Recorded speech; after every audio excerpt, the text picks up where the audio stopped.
Bahagia, sehat, kaya raya, dan berguna. Mempersembahkan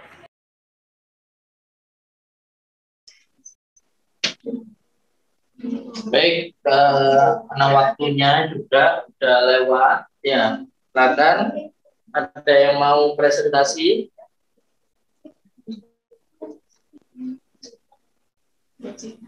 Ada yang mau presentasi? Ibu semua begini.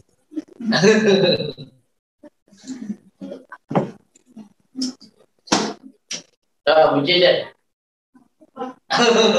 Yang lain. Siapa? Buji siapa? Hah? Pohon aja ya. Ini kasih contoh. Oke, pohon. Siapa pohon? Ini ya, Pak. Hah? Ini ya, Bu. Pasti aja. Salah, Testi. Pak. Salah, Pak. Mas, jangan sayangnya. Bener. Oh, satu. Insek.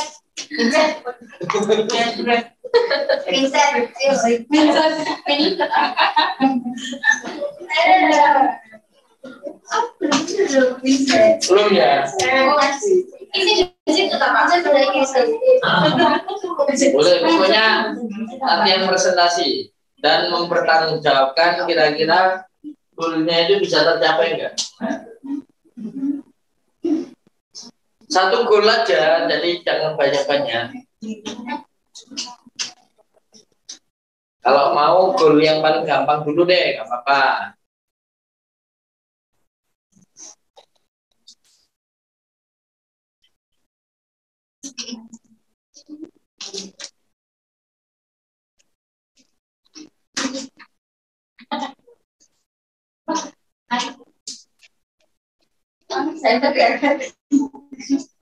Ya makanya coba nanti dulu. Nah, presentasikan pasti, silakan. Tepuk tangan, kasih tepuk tangan.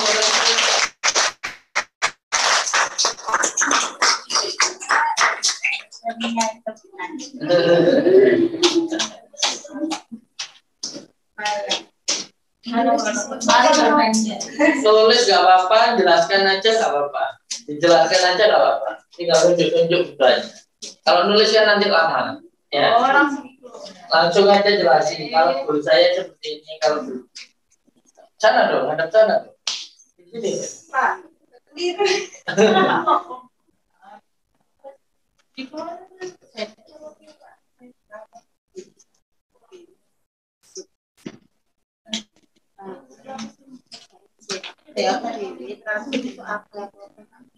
Yang kamu sendiri. Kesini. Oh gitu. Ya makanya jelas. Nanti biar kesininya bisa terkerjakan. Iya. Ya. Yang buat kamu, jangan buat Ranti.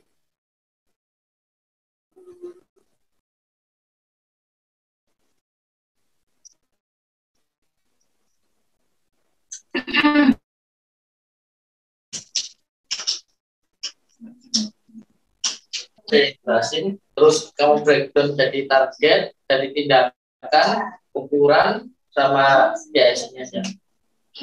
Goal apa yang mau kamu bahas? Satu aja. Kalau goalsnya sih pengen buka area buka. Jadi kan Oke, bisa goalnya adalah buka area. area. Targetnya 1 pohon 18 buku. 1 pohon 18 buku. Sekarang kan sudah 2 pohon. Sekarang kan pegang 16 buku, ikannya 7. Kayak gitu. Oke. Jadi goalnya buka area, targetnya Target 1 pohon 18 buku, internet per pohon itu 55 juta. Terus kalau untuk aksesoris 8 juta, untuk elektrik 12 juta. Nah. Harinya. kayak gini, goalnya coba kamu ceritakan dulu. Jadi goalnya adalah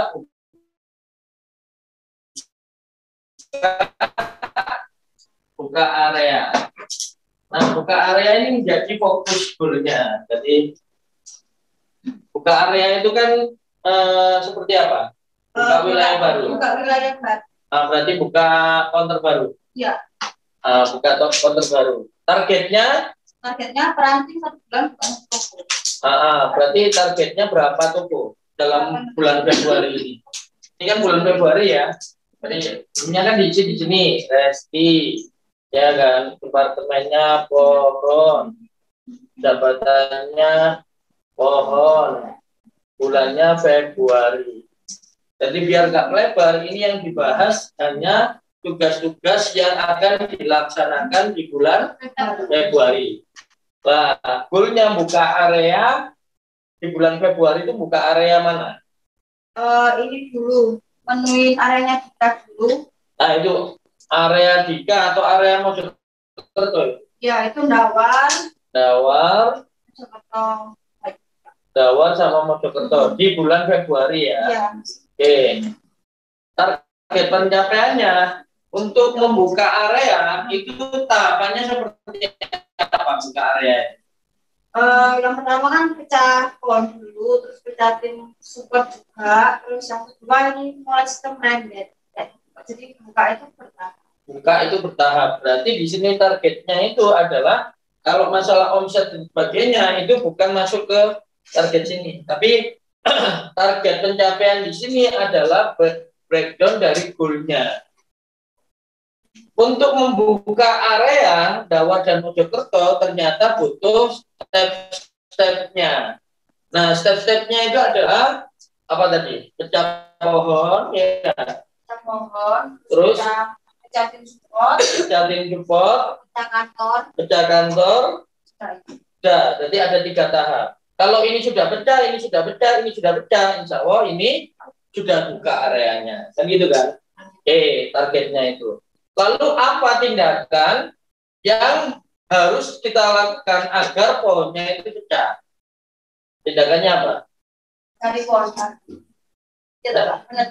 Nah, tindakannya apa? Supaya pecah itu tadi gimana? Cetak pohon baru.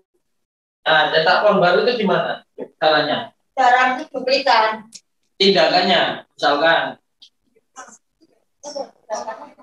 Sekolah pohon, pelatihan sekolah pohon. Semua ranting sekolah pohon. Oke, misalkan semua ranting sekolah pohon. Terus kan ini kan areanya kan ketepaan buka itu daerah sana ada, yang ada itu juga yang area kan. Nah, semua ranting sekolah pohon. Jadi misalnya tindakannya, ini berarti tindakannya. Tindakannya adalah ini sudah berupa aktivitas mengadakan pelatihan pohon misalnya, mengadakan pelatihan pohon.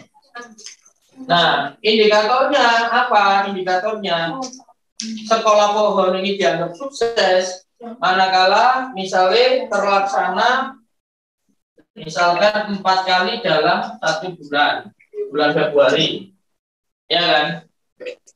Siapa yang melaksanakan di sini? Yang menyelenggarakan, bukan yang sekolah. Nah, pohon, siapa ini? Resti, dan tulis Resti. Apa namanya? Ini sebelum sekolah pohon, materinya sudah dibikin. Ya, berarti tinggal jalankan kan. Kalau misalkan yang bikin materi HRD, jadi nanti HRD yang masuk harusnya connect kan sama HRD. Kalau HRD menyediakan modul-modul untuk sekolah pohon. Nah, di sini 4 kali dalam 1 bulan, rencananya tanggal berapa sekolah pohonnya? Sudah ada sih Pak. Kayak nanti gandeng pergi ke HRD terus Tanggalnya tanggal berapa? Kayak nantinya di sekolah. Dia sekolahnya hari apa? Sekolahnya. Berarti tanggal berapa aja kalau di bulan Februari? Seminggu berapa kali di hari? Dan ini 4 kali per bulan. Tiap Senin misalkan gitu ya. Tiap Senin berarti tanggal berapa? Senin kalau bulan Februari tanggal berapa aja? Bisa? 7, 14, 21 sama 28. 7, 14, 21, 8. Tadi gitu ya. Akan dibunderi ya. Nah, ini kan nanti selain sekolah pohon, supaya pecah pohon, apalagi yang dilakukan? Kalau Dika sudah sekolah pohon sudah bisa pecah? Belum. Apalagi step yang harus dilakukan? ranting nggak sama pohon sih Pak, tugas-tugasnya belajar dengan tugasnya pohon. Misalnya pendampingan, duplikasi ranting. Oke, duplikasi buat penggantinya kadang. Duplikasi ranting atau pengganti, gitu ya misalnya. Ini harusnya lebih spesifik lagi kegiatannya. Duplikasi itu ngapain? Gitu. Atau kalau misalnya sudah sepemahaman, duplikasi itu ya mulai serah terima atau apa gitu, terus dijelaskan mulai dari kegiatan awal sampai kegiatan akhir itu ngapain aja. Kalau sudah paham nggak apa-apa, dibahasakan dengan bahasa duplikasi. Tapi kalau nggak paham, tindakan itu berupa kegiatan. Ikut pelatihan, hari Rabu, terus habis itu buat laporan macam-macam itu. Nah, duplikasi ini indikator suksesnya apa? Ukuran keberhasilannya. Ada ranting baru. Terus pelaksanaannya berapa kali? 1 bulan berapa kali? Full, tiap hari? Iya, tiap hari. Oke, berarti tiap hari. Ini juga tiap hari? Tiap hari. Sekolahnya tiap hari. Sekolahnya tiap hari. Jadi pekerjaannya dia sekolah. Oke, berarti kalau tiap hari ya udah nanti tinggal breakdown CO.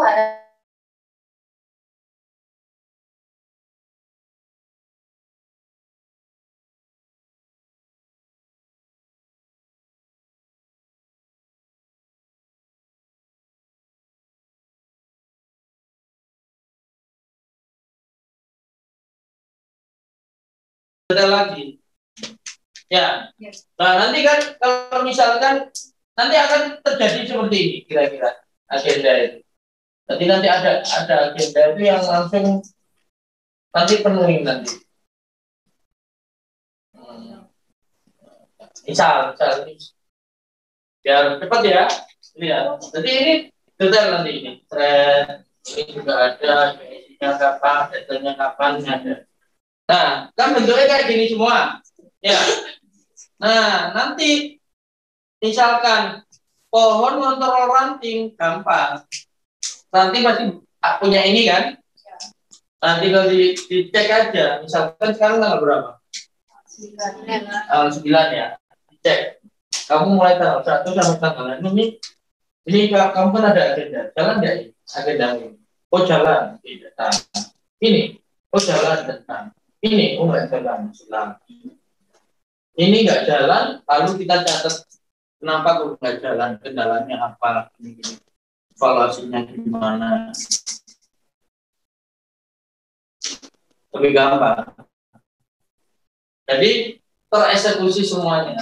Berarti kalau ini nggak jalan, ini harus jalan ya, tanggal sekian ya. Kasih arahannya kan gampang. Dari sini Pak. Nah, yang biasanya bikin bingung adalah pecah sini ke sini, pecah sini ke sini. Nah, itu adalah kita harus paham yang namanya profesi pekerjaan itu ruangnya seperti apa. Kita nggak paham pekerjaan kita akhirnya susah gitu ya. Kan marketing, goalnya marketing bagaimana buat orang itu tahu gitu ya. Nah, orang tahu itu target pencapaiannya di mana? Oh, orang tahu di Google, orang tahu di Facebook, orang tahu di Instagram. Terus caranya supaya orang tahu di Google itu gimana? Nah, ini kan ilmu tentang pergooglean, kira-kira kan itu. Oh, kalau tahu di Google itu harus bikin artikel, harus meriset kata kunci, harus mengupload artikel, harus membenahi website. Nah, itu kan ilmu terkaitnya yang harus dikuasai. Bisa nggak misalkan kita nggak nyambung, ya kan? Karena di Google tidak ada reel. Kalau video maka harus di YouTube. Nah, kan itu ya. Nah, supaya lalu berarti YouTube-nya yang dioptimasi. Nah, jadi ini tuh harus nyambung. Sampai pada implementasi kapan dilakukan. Nah, biasanya kejadiannya adalah terkadang kita itu tidak paham apa yang kita kerjakan. Makanya tiap hari kita itu mesti sibuk, sidik-sidik Facebook. Kan karena apa? Nggak tahu pekerjaan kita itu sebenarnya ngapain sih. Yang penting kita itu ada kesibukan aja pokoknya. Tapi nggak tahu padahal kesibukan kita itu banyak kesibukan kita yang tidak mengarah pada goalnya, gitu loh. Kalau kita tahu itu enak. Akhirnya sesuatu yang membuat kita itu sibuk bisa kita efisiensikan menjadi produktif. Jadi jangan bangga kalau Anda itu sibuk kerja lembur-lembur, ya. Tapi banggalah kalau kalian itu produktif, kerja ada hasilnya. Ya. Karena yang sibuk belum tentu menghasilkan. Karena tidak tahu targetnya, nggak tahu goalnya. Nanti ketika dicek bakal ketahuan. Kamu belum melakukan ini, kamu belum melakukan ini, kamu belum riset apa keyword, kamu belum bikin artikel, kamu belum bikin video, misalkan bagian marketing, gitu ya. Kamu belum bikin laporan, kamu belum riset kompetitor, kamu belum inilah. Dicek, nggak ada. Sampai sini? Sedikit membantu.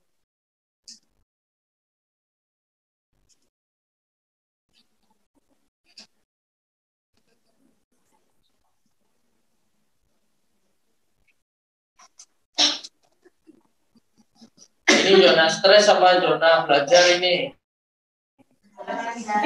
Agak stres ya. Oke. Kita bertahap ya. Ya insya Allah besok kita coba simulasikan lagi. Karena extreme execution ini dilakukan terus-menerus. Jadi kuncinya perencanaan itu kalau misalkan perencanaan itu dilakukan. Nah kalau nggak tahu ilmu melakukannya, ini nanti berat. Ya. Oke lah, sementara itu ya. Ada yang ditanyakan?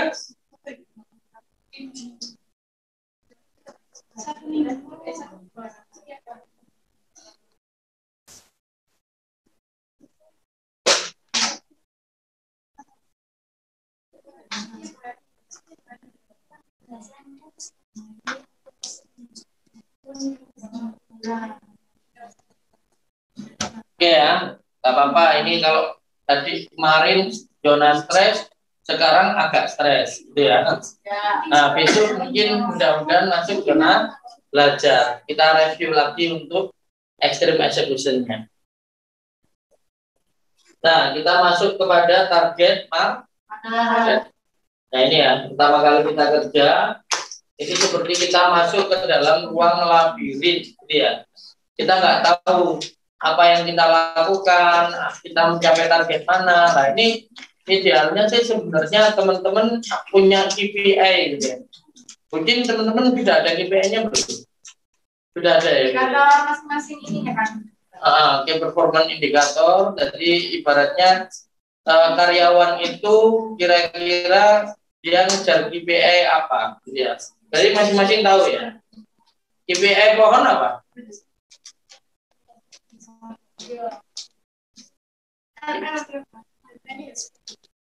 KPI pohon bisa nyebutkan nggak KPI pohon apa?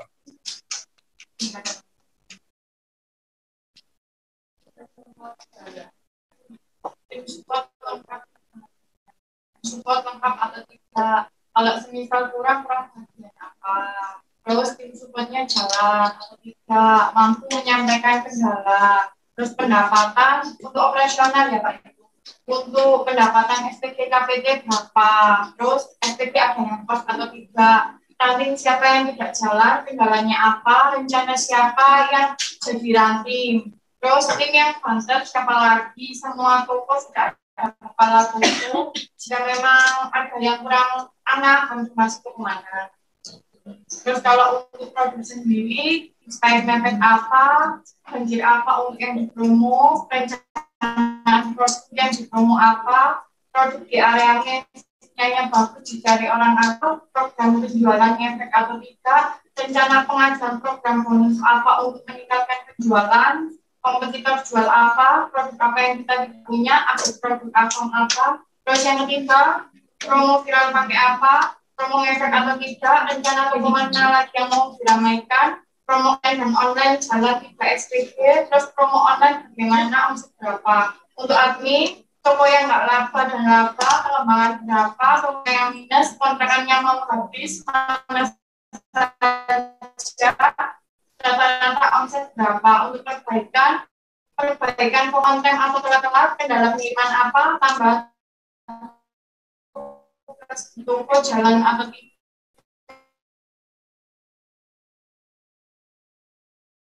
kerjain apa.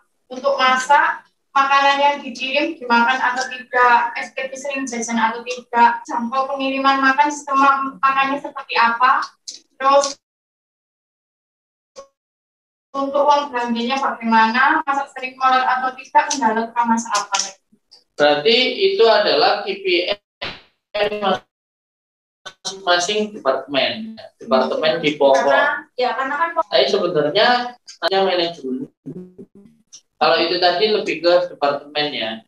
Nah, itu nanti mungkin coba nanti kita bantu ya untuk merabutkan. Jadi misalkan KPI pohon itu ada aspek omsetnya, ada aspek keuangannya, misalkan ada aspek pertumbuhan SDM-nya, ada aspek operasionalnya. Biasanya lebih disimpelkan. Jadi biar yang tadi kayak sampai masak dan sebagainya itu menjadi KPI departemen aja, bukan KPI. Bisa seperti itu. Ya, lanjut ya. Nanti biar kita bantu. Pada saat kita kurikulum kita itu alhamdulillah sudah sampai pertemuan kelima. Ini ya. Nah, tadi sudah purpose of life, business mastery, redefine your business, estimation user, sampai target market. Nah, kita kurang materi ini lagi. Add value, banjir order, distribution, brand activation, marketing communication, sampai dengan sales optimization, repetition, cost of transaction, preferential. Nah,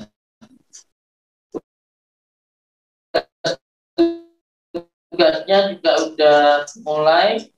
Nah, ini mungkin bisa dijalankan, gitu ya, dipraktekkan.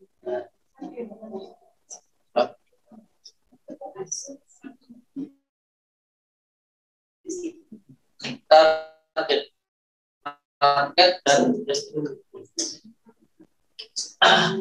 tunggu ada yang selesai ya. Nah, ini kita tetap jam 1 ya. Target market ini simple.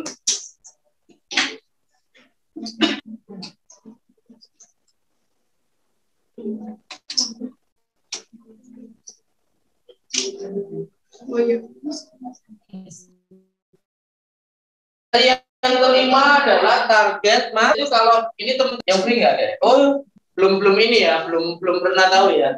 Oke, kalau yang 4 hari full gitu ya. Nah, sertifikat itu seperti ini kira-kira.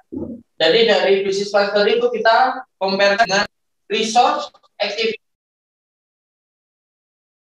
sampai dengan cost struktur.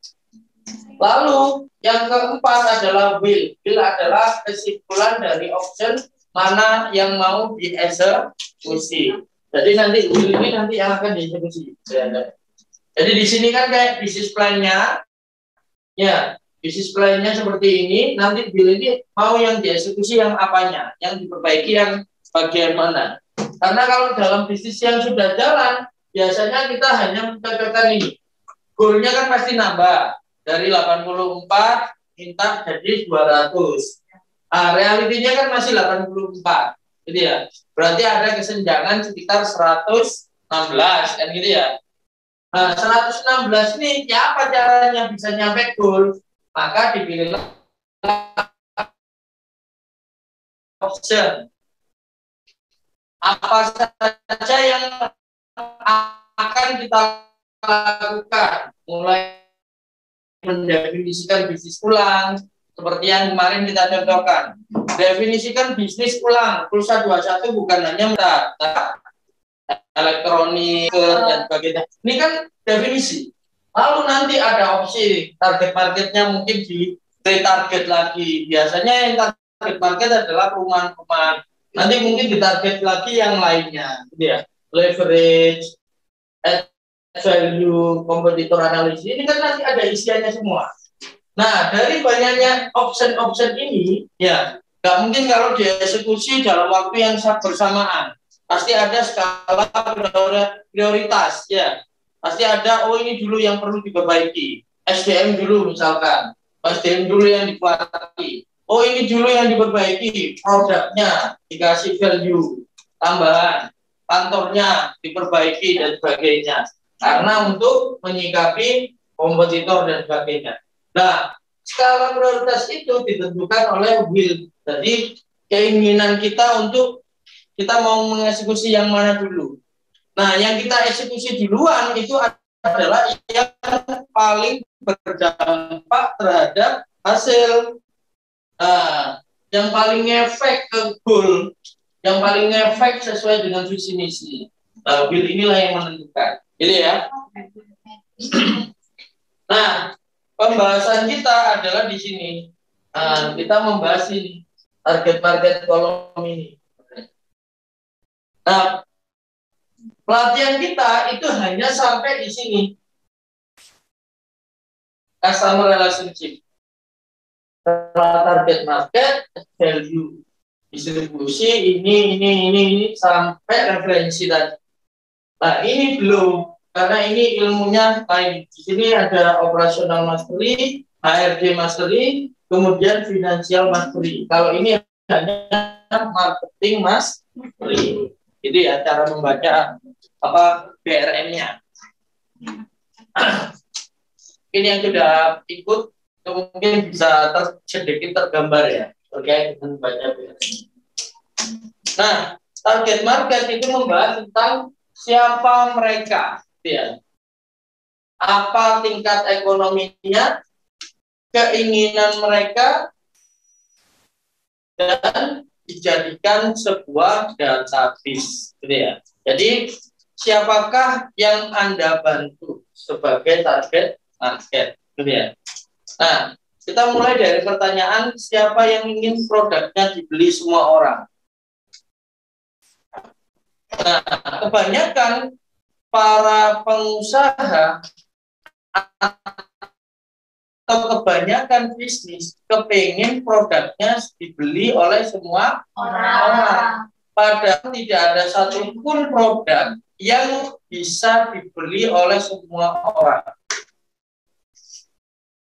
Contoh, misalkan kan ada yang jualan susu, gitu ya. Apakah semua susu bisa dibeli oleh semua orang? Tidak. Kenapa? Karena susu itu pasti ada target marketnya. Susu bayi, berarti untuk bayi. Susu kucing. Kucing. Nah, susu ada untuk yang manula, untuk yang manusia lanjut usia, dia. Jadi yang sudah tua, supaya tulangnya kuat. Ada susu untuk ibu hamil. Nah, bahkan jualan susu aja dibeda-bedakan, gitu ya. Termasuk jualan air, gitu ya. Air ada yang gelasan, ada yang botolan, ada yang botol kecil, ada yang botol 1,5 liter, ada yang galonan, ya. Bahkan air saja tidak semua itu bisa membelinya, tidak semuanya menjadi target market, gitu ya. Ada yang belinya Aqua, ada yang sukanya Cleo, ada yang sukanya Club, ada yang sukanya biru, kan itu ya. Jadi banyak macam-macam. Nah, ternyata tidak semua orang, tidak semua produk itu bisa untuk semua orang, gitu ya. Maka yang menjadi pertanyaan bagi kita adalah siapakah target market? Siapakah yang orang yang bisa kita jadikan target market, ya. Yang pertama adalah orang yang butuh, yang kedua adalah orang yang punya uang, dan yang ketiga adalah orang yang bisa mengambil keputusan pembelian. Jadi ada 3 kriteria seorang bisa dikatakan target, bisa dijadikan target market. Yang membutuhkan, yang punya uang, dan yang punya daya beli. Memutuskan, yang memutuskan daya beli. Jadi ya, coba kita simulasikan. Kira-kira kalau susu bayi, target marketnya siapa? Orang tua yang punya bayi. Orang tua yang punya bayi. Oke. Itu target marketnya? Orang tua yang punya bayi. Berarti orang tua yang punya bayi bukan target market. Oke. Kira-kira bapaknya atau ibunya? Ibu. Tapi yang kebanyakan ibu. Kebanyakan ibu.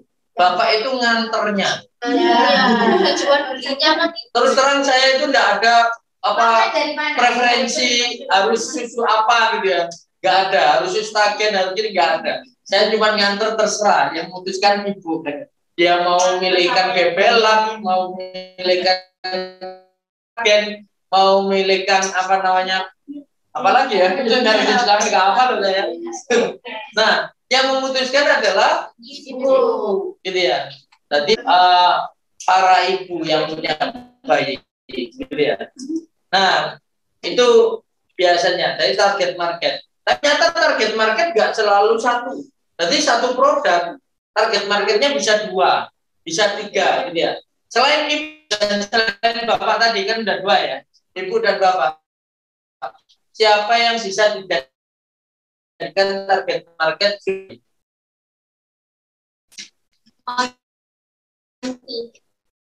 Onti itu apa? Tante. Yang mertua, gitu ya. Ya mertuanya orang tua tadi ya. Nah, atau nenek, kalau saya neneknya.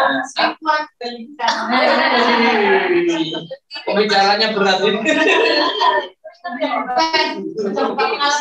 Selingkuhan bisa kan? Iya. Emang selingkuhan mau anak gitu ya. Enggak, anaknya sendiri enggak mau lah. Satu gratis satu. Ambil hati, Pak. Oh. Jadi bisa dari mertuanya itu jadikan target market gitu ya. Karena kadang ya itu tadi. Kadang gini kejadiannya itu. Orang tua punya bayi, jebret. Kemudian kan seharusnya minum ASI gitu ya. Lalu tiba-tiba gitu ya, si ini neneknya ini akhirnya ngasih susu formula itu tadi. Yang butuh siapa? Ya neneknya itu butuh memberi susu kepada cucunya, apalagi cucu pertama kan gitu ya. Yang punya uang siapa? Mertua juga punya uang kan gitu ya. Yang mengambil itu apa? Ya mertua juga keputusannya besar loh. Kadang-kadang orang tuanya sendiri aja nggak berani. Kenapa? Ya karena masih satu susu. Misalkan. Oke, kita kasih studi kasus lain. Makanan kucing, biskuit kucing. Marketnya siapa?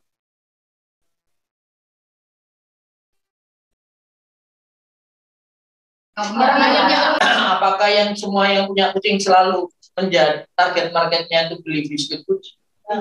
Tapi tak kayak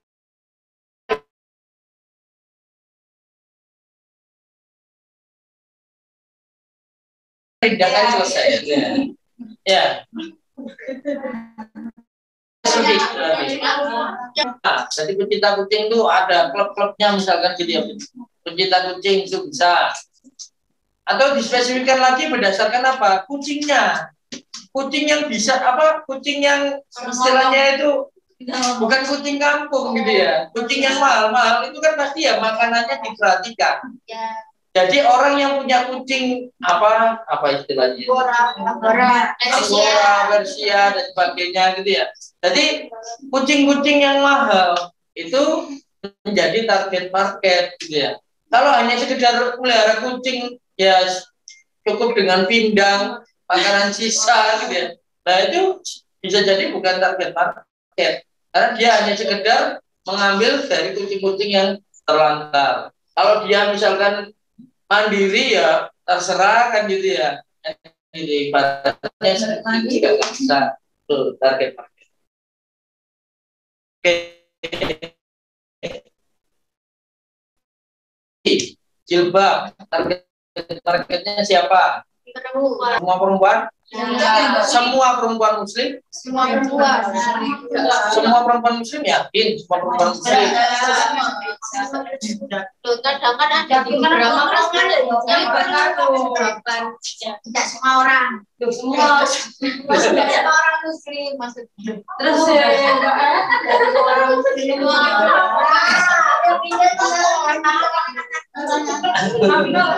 Orang muslim beberapa orang tertentu aja. Nah, tergantung dari produknya. Lah kalau jilbabnya itu jilbab apa untuk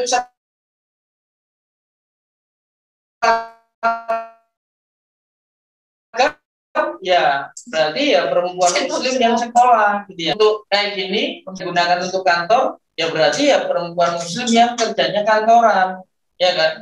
Nah, kalau jilbabnya itu jilbab tidur tahu nggak sih jilbab Ya. nah itu jilbab kors gitu ya. Targetnya adalah perempuan muslim suka olahraga.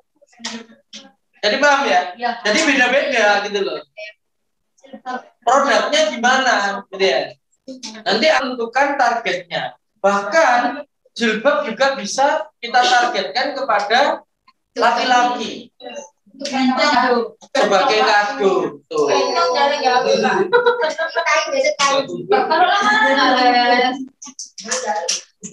Jadi sebagai kado dan sebagainya. Nah, itu bisa gitu ya. Jilbab untuk hadiah pada orang yang bersayang. Gitu. Bisa. Jadi kita harus bisa mengotak-atik gitu ya. Jilbab, apa namanya target market itu. Yang punya uang, yang butuh dan yang mengambil keputusan. Simple ya. Nah, itu target market. Lalu target market itu faktornya banyak. Kita bisa lihat dari geografi.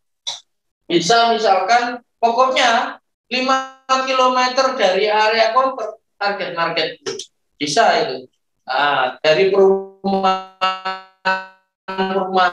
yang tidak terjangkau Indium, yang tidak terjangkau Republik itu menjadi targetnya Pulsa 21. Karena apa? Ya dia kan butuh kuota kan gitu ya.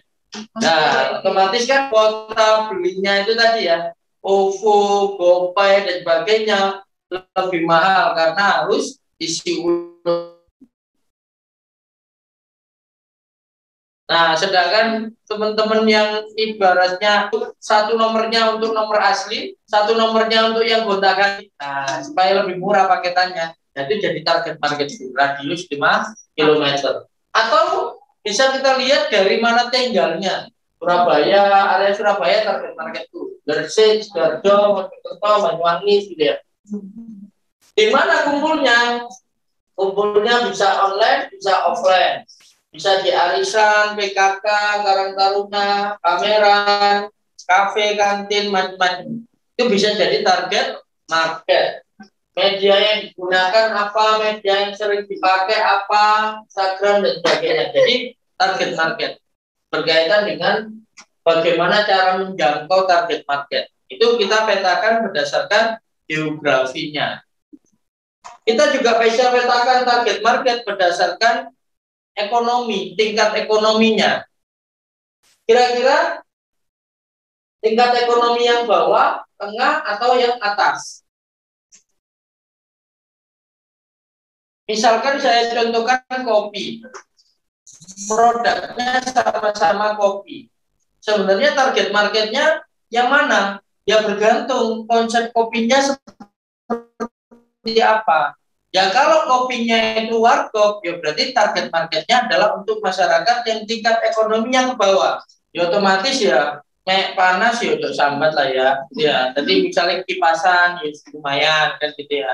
Yang penting tidak terkena sinar matahari langsung dan tidak terkena hujan kan gitu. Berarti kopi yang dijual adalah kopi 3.000-an, 4.000-an, gitu ya. Kopi sasetan, nah, kopi wedok istilahnya. Nah, ada kopi yang dijual itu ya untuk nongkrong anak muda, untuk apa namanya selfie foto dan sebagainya. Jadilah kopi yang lain, kopi kenangan, kopi apa namanya janji jiwa, kopi mantan. Nanti kopi-kopi yang itu konsepnya adalah ya seperti mini cafe untuk bisa ketemuan, ya tempatnya instagramable gitu ya, sehingga bisa foto, ya tempatnya itu ya asik gitu ya. Nah akhirnya yang dijadikan target market adalah orang-orang kelas menengah. Jadi untuk anak muda, ya kopi yang dijual mulai dari harga 10.000, 15.000. Nah bayangkan bisa sampai 5 kali lipat. Target marketnya beda, kan gitu.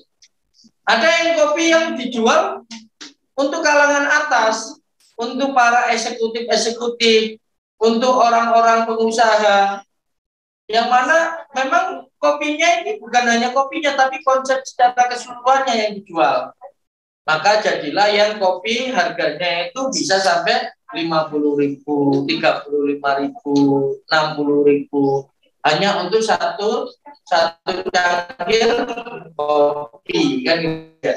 Seperti mana Starbucks, Excelsior, macam-macam kan gitu ya. Nah, itu berarti apa? Target market yang dibidik adalah target market level ekonomi atas. Ya. Nah, di sini kita bisa memetakan karakter target market. Kalau yang level ekonominya yang bawah, pasti wes gak penting lah nyaman itu. Yang penting akeh, murah, ya kan? Sedangkan orang yang ekonomi atas, harga itu gak ada masalah. Yang penting nyaman, kualitas, pelayanan, ya. Dan ini branded, gitu ya. Ini bergengsi, ya. Jadi ketika memakai itu ada sisi-sisi emosionalnya ketika itu. Kita selfie dengan background Starbucks sama selfie dengan background warkop, nah itu kan beda. Ya kan? Nah karena apa? Konsep yang ditawarkan itu beda. Nah, kalau yang middle ini kombinasi. Dia ambil sebagian dari karakter kelas atas dan ambil sebagian dari karakter kelas bawah. Ya walaupun nggak kayak Starbucks tapi nggak di sini. Nah kalau selfie kan ya. Tapi yo juga nggak murah-murah amat kayak warkop kan gitu ya. Jadi kan gitu. Tengah-tengah ini memang agak lumayan.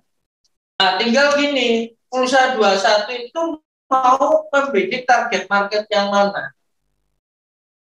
Lebih enak mana? Misalkan kita jualan di kelas atas, dia warkop itu sepi, tapi sekali ono si mampir langsung apa namanya yang datang orang kaya.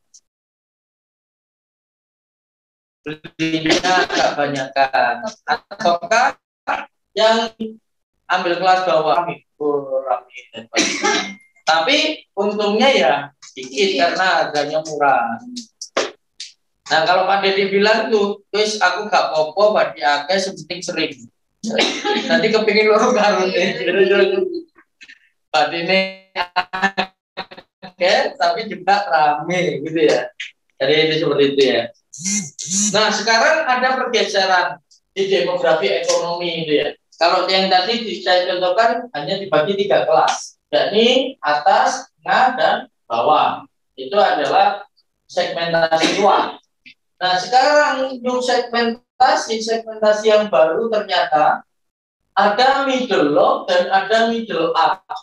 Nah, ini adalah ceruk pasar yang baru yang itu middle low itu cenderung kepada bagaimana kemampuan daya beli mereka, sedangkan middle up daya belinya itu nggak sekencengnya orang-orang kelas atas, tapi mereka juga sudah mulai beradab pengetahuan dan modern. Nah, bagian middle low dan middle up itu kita harus memberikan value kan, nilai tambah. Jadi add value.